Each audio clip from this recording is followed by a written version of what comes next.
बाचारो धमावा तू ही बारू दुनिया मोर कतही ना जइहे रे माई हमारा के छोर रे माई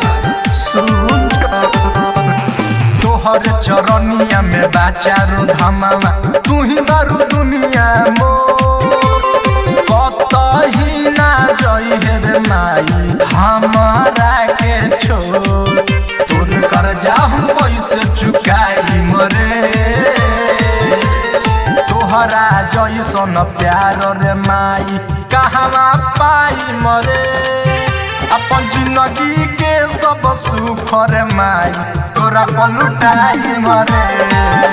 अपन जिंदगी के सब सुख रे माई तोरा पलुटाई मरे बुझलू माई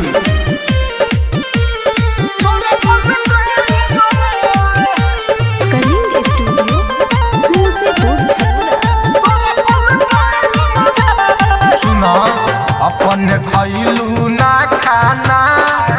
हमारा के खियलू हो दुनिया के सब संकट से माई तू हमके बचैलू हो और मुसीबत में सांस रहे तेही हमर काशी मथुरा तेही हमर नाथ रे माई पूजे में चरनिया जबले रही हमर सासर माई दूर तोरा से कतही न जाई मरे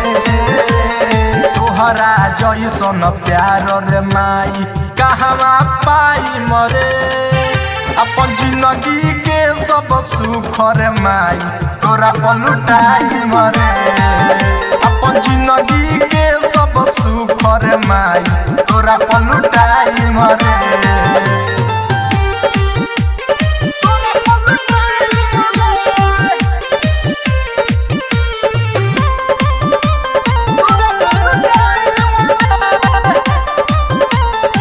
दुनिया छूटी तो छूटी माई ते नहीं छूटबे रे वादा कर हमसे रे माई कबो हमसे न रूठबे रे कबो नाराज मत होइए माई बेटा बाबलिया करे तोहर गुण गानावा रे माई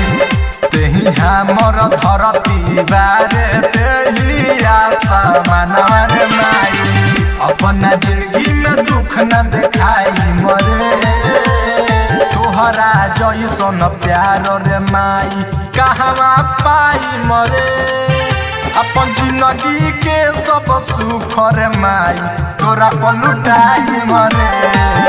अपन जिंदगी के सब सुख रे माई तोरा